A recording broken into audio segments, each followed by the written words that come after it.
Hello everyone and welcome to Rob's Rogues, and today we are taking a look at Catwoman from the Batman Arkham City Wave 2 set of action figures.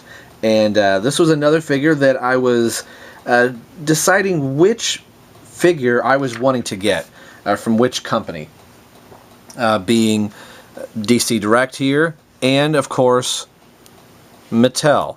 We will bring up the Mattel for a comparison here in just a second.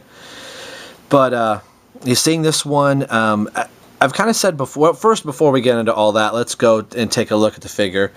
A very nice head sculpt, as bring it here close to the camera. Real nice lookness to her in the video game. She does, this figure you can just tell from looking at her here, she's looking down this way and it looks like she is sticking her neck forward a little much, so it's kind of giving her this hunched over look, so that kind of bothers me just a little bit. I mean, not a lot. I obviously bought the figure, but great. I mean, as always with DC Direct, great detailing on the figure. The rope here, the whip, is attached to her. It does not come off, which, you know, I'm kind of fine with that. Some people may have a problem with it, but I think it works. She's got her bolos here, which this is all a rubber piece, and all three of these balls are connected together, and you can see where they're connected. And I think if I wanted to, I could take a little X-Acto knife and I could cut free each of these balls so they could dangle individually on their own. And all these, the rope here is one piece, and then they're kind of separated here. So that I don't think you can separate, but the balls I think you probably could. Whether or not I'm going to do it or not is another story, but this is all this, even this piece here is soft rubber like the rope, and feels kind of like the capes and cloaks from some of the figures that we've got in this line. But she has a decent amount of articulation, nowhere near the amount of articulation that the Mattel figure has. And again, with the women figures, as skinny as they make them, they just feel real brittle.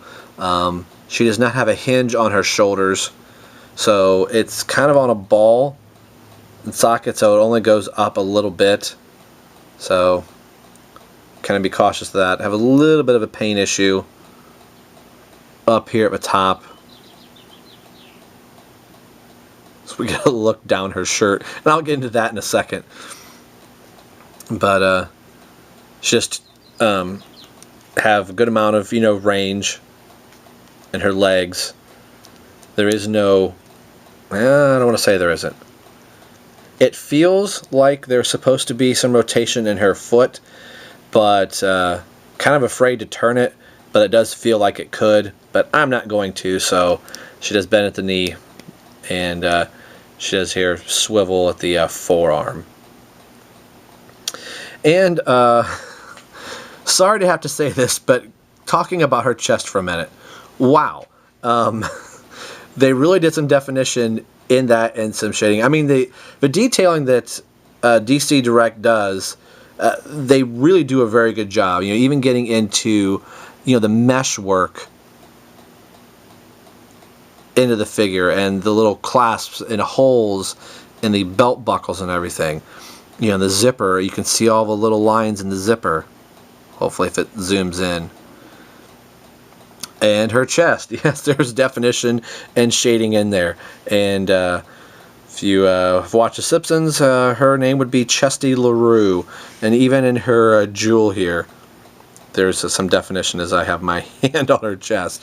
But I only point that out as just to show the amount of detail that they put in. Even in the glasses themselves, there's some scuff marks in there, and a little sparkle. They gave her a little sparkle and a little gloss in her eyes to really brighten that up. So again, I keep going back to the chest, but that just kind of shows you the amount of work that DC Direct puts into their figure. So no stone left unturned, or in this case, body part left out. So as we've talked about Catwoman's chest for a while, I wonder how many times I could say chest in this video. Mattel went, we're going to say chest again, went the little softer route that you could kind of tell there's a hint of a bosom there, even though her shirt is opened up. So you can definitely tell the difference in the two figures. These goggles on the DC Direct version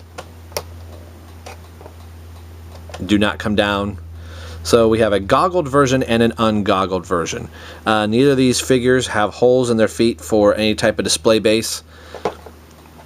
Hopefully I can get Catwoman to stay on. My table is leaning a little bit, so I apologize for that. The figures will definitely stand on a flat surface, but evidently my table is not on a flat surface. So here are the two figures. This is one of the last comparisons I have. Do not have the Harley Quinn Mattel version to do that comparison yet, but that's for another time. So here are the two Catwomen that we've received from both Mattel and from DC Direct. So this comes down to the discussion like we had with Robin. Which of the two, if you were trying to save your money, which of the two figures do you want to get?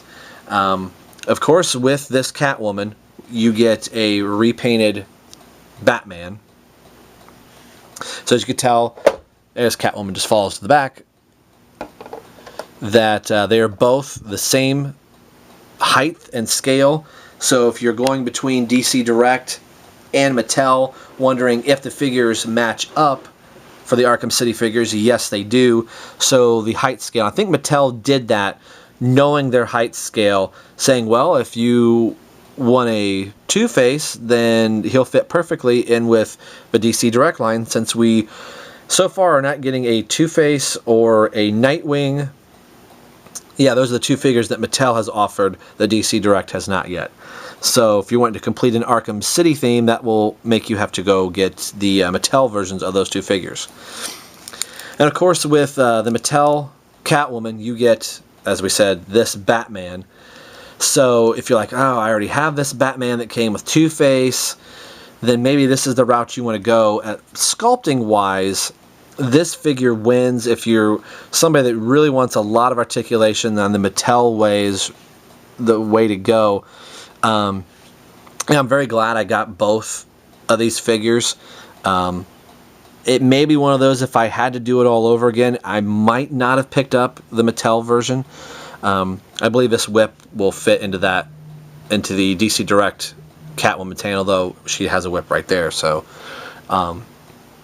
if you're really kind of going back and forth which way to go, I really think with just the amount of detail that's in this figure, the DC Direct version, this would be the way to go. Although, don't get me wrong, I still really like the Mattel version, but you can just tell on the way the figure is sculpted. This one, it looks real.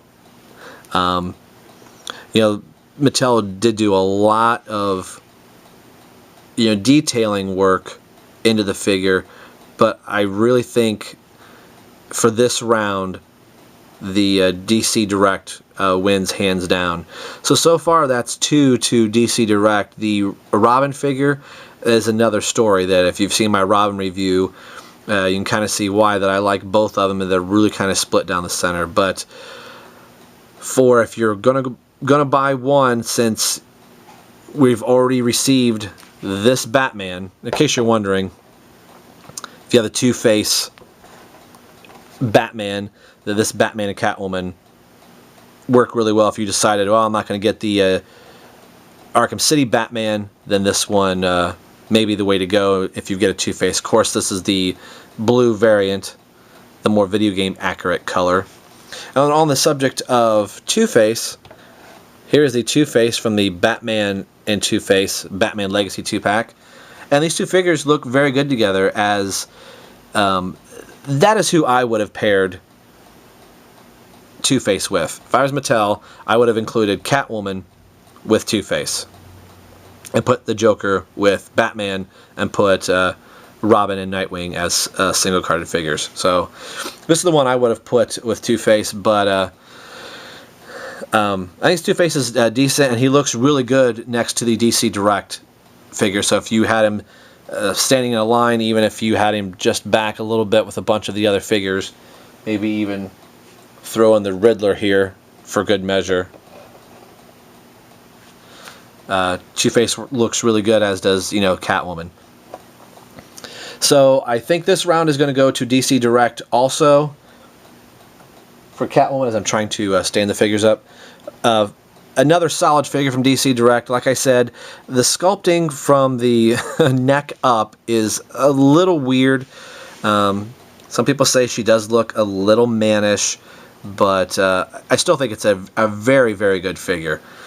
So if you're thinking about picking up a Catwoman, this would be the way to go. If you're debating between DC Direct and Mattel, I think the DC Direct version wins out. So we have one more figure to go, and that will be the end of the Arkham City Wave 2 figures. So as always, this has been Rob for Rob's Rogue, signing off and saying we will see you guys next time.